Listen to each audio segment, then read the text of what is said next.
আমি আপনার কাছে প্রথমে আসছি শামসুজ্জামান দুদু সাহেব। প্রথম প্রশ্ন, আপনার দল অর্থাৎ বিএনপি সে তো মুক্তিযুদ্ধের পক্ষে, ইনফ্যাক্ট বিএনপি দলের প্রতিষ্ঠাতা জিয়াউর রহমান একজন বীর মুক্তিযোদ্ধা। আপনারা এই মুহূর্তে মুক্তিযোদ্ধাদের ওপর যে অন্যায় অবিচার হচ্ছে সেগুলো দেখেও চুপ আছেন। এই মুহূর্তে মোহাম্মদ ইউনূস গোটা দেশটাকে মোটামুটি লাটে উঠিয়ে দিয়েছে, সেটা দেখেও চুপ আছেন। আসলে ডিপ স্টেট বা গুপ্ত রাষ্ট্র বা এই হুজুরদের দাপাদাপি যেভাবে বাংলাদেশে হচ্ছে, আপনাদের মতন মুক্তিযোদ্ধাদের পক্ষে যারা এত সিনিয়র নেতারা তারা চুপ করে আছে কেন? কিসের ভয়? কি আমার কথা কি শুনতে পাচ্ছেন আপনারা? একদম, গোটা পৃথিবীর বহু কোটি মানুষ শুনতে পাচ্ছেন রিপাবলিক বাংলায়। আপনাদের চেহারা বা আপনাদের অনুষ্ঠানে অন্য কিছু দেখতে পাচ্ছি না, এই জন্য জিজ্ঞাসা করলাম। আমি অনলাইনে টকশো নানানভাবে করি, নানান দেশ থেকে করি, কিন্তু আজকে শুধু আমার চেহারাটাই দেখতে পাচ্ছি, আপনার অথবা এখানে যারা অংশগ্রহণকারী তাদের কারো দেখতে পাচ্ছি না। তবু না দেখে কথাগুলো বলি। প্রথম সংশোধনী দিই, বাংলাদেশের মুক্তিযুদ্ধের উপরের স্তর হচ্ছে স্বাধীনতার ঘোষক। স্বাধীনতার ঘোষণা করেছেন শহীদ জিয়া রহমান। আমরা সাধারণত তাকে স্বাধীনতার ঘোষক হিসেবে শ্রদ্ধা জানাই, তার প্রতি কৃতজ্ঞ থাকি। যেমন ভারতকে স্বাধীনতা এনে দেওয়ার জন্য সে সশস্ত্র যুদ্ধের কথা বলেছেন সুভাষচন্দ্র বসু, কিন্তু সেই যুদ্ধে ভারত বা পাকিস্তানের স্বাধীনতা আসেনি, এসেছিল টেবিলে বসে। পাকিস্তান এবং ভারতের স্বাধীনতা আলোচনার মধ্য দিয়ে হয়েছিল। বাংলাদেশের ৭১-এর মুক্তিযুদ্ধের মধ্য দিয়ে, সশস্ত্র বিপ্লবের মধ্য দিয়ে এদেশের স্বাধীনতা এসেছে।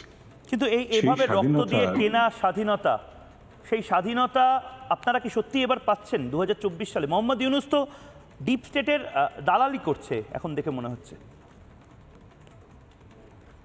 যদি আপনি আমার কথা পছন্দ নাও হয়, তবু একটু বলতে দিলে আমরা কিভাবে দেখি, কিভাবে ভাবি, কিভাবে এগোতে চাই, তাহলে আপনার একটা সম্যক ধারণা হবে। প্লিজ বলুন। ভারতে বসে বা ওয়েস্ট বেঙ্গলে বসে ঢাকা বা বাংলাদেশের চিত্র শুনতে পাবে, স্যাটেলাইটে কিছু কিছু জিনিস হয়তো দেখতে পাবে, কিন্তু সম্যক ধারণা আপনাদের হবে না।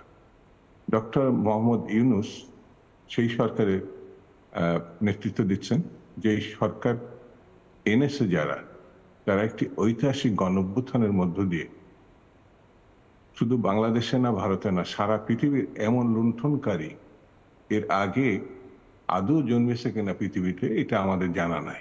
মানে আপনি বলছেন চে গুয়েভারা বা আমাদের দেশে যারা স্বাধীনতা সংগ্রামী ছিলেন তাদের আন্দোলন এই আন্দোলনের কাছে ফিকে হয়ে যায়? অবশ্য তারা জাতির জনকের মূর্তি ভাঙেনি, তাতে প্রস্রাব করে দেয়নি। আমার মনে হয় আপনার সঙ্গে আপনার অনুষ্ঠানে আমার কথা বলার সঙ্গত হবে না। পুরোটাই কথা বলুন, কারণ আপনি আপনার পছন্দের কথাগুলো আপনি শুনতে চান।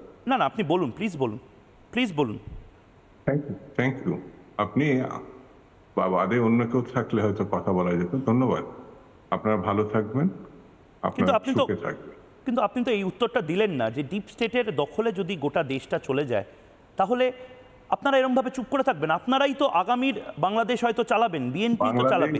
নব স্বাধীনতার স্বাদ পেয়েছে, একটি গণহত্যাকারীকে আপনারা ঠাঁই দিয়েছেন, যে হত্যাকারী পৃথিবীব্যাপী এত বড় হত্যাকারী খুঁজে পাওয়া খুব কঠিন। সে হত্যাকারীকে আপনারা ঠাঁই দিয়েছেন, লুণ্ঠনকারীকে ঠাঁই দিয়েছেন, গণতন্ত্র বিনষ্টকারীকে ঠাঁই দিয়েছেন। তারপরে যখন আপনারা তার কথা শুনতে চান না, পদে পদে বাধা দিতে চান, এটা খুব স্বাভাবিক। না, আমি বাধা দিচ্ছি না আপনাকে, আপনিই বলুন। কিন্তু আমাকে একটা কথা বলুন, যে হিন্দুদের ওপর তো এখানে আঘাত হানা হচ্ছে, গজওয়াতুল হিন্দের কথা বলা হচ্ছে, ভারতকে যদি আক্রমণ করার কথা বা আঘাত করার কথা বলা হয়, কি করে আমরা চুপ থাকি বলুন? এটা আপনি ভারত যতটা হিন্দু নিরাপদ না, তার থেকে শতগুণ বেশি নিরাপদ বাংলাদেশে। তাই? তাহলে এত মন্দির যে ভাঙা হচ্ছে, শামসুজ্জামান সাহেব, একটা মন্দির ভাঙা হয় নাই, একটা না, একটা কার্নিশ ভাঙা হয় নাই। গোটা বাংলাদেশে একটা মন্দিরও ভাঙা হয়নি। আসবেন, দেখবেন, বুঝবেন, কথা বলবেন।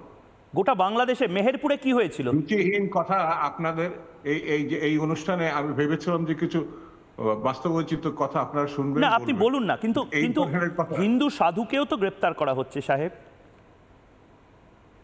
চিন্ময় কৃষ্ণ প্রভু তো হিন্দু সাধু, তাকে গ্রেপ্তার করা হচ্ছে, তাকে জেলে রাখা হচ্ছে।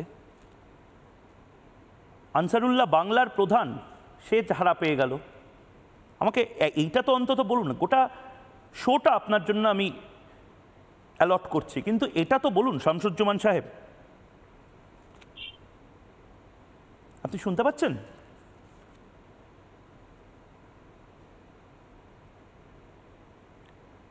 উনি আমাদের সাথে কথা বলতে চাইলেন না। আসলে এটাই সমস্যা। সমস্যাটা হলো যে একটি দেশ, সেই দেশ যখন চিন্ময় কৃষ্ণ প্রভুদেরকে জেলে রাখবে এবং জসিমউদ্দিন রহমানিদেরকে ছাড় দেবে, তখন তা নিয়ে কথা বলা যাবে না।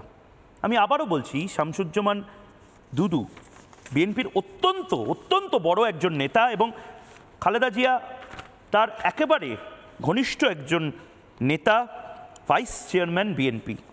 তিনি আমার শো থেকে চলে গেলেন, কিন্তু নানা ধরনের কন্টেন্ট দেখার জন্য লাইক করুন, শেয়ার করুন আমাদের ফেসবুক পেজ, সাবস্ক্রাইব করুন আমাদের ইউটিউব চ্যানেল। পাশাপাশি অন্যান্য ব্রেকিং নিউজের জন্য অবশ্যই চোখ রাখুন রিপাবলিক বাংলায়।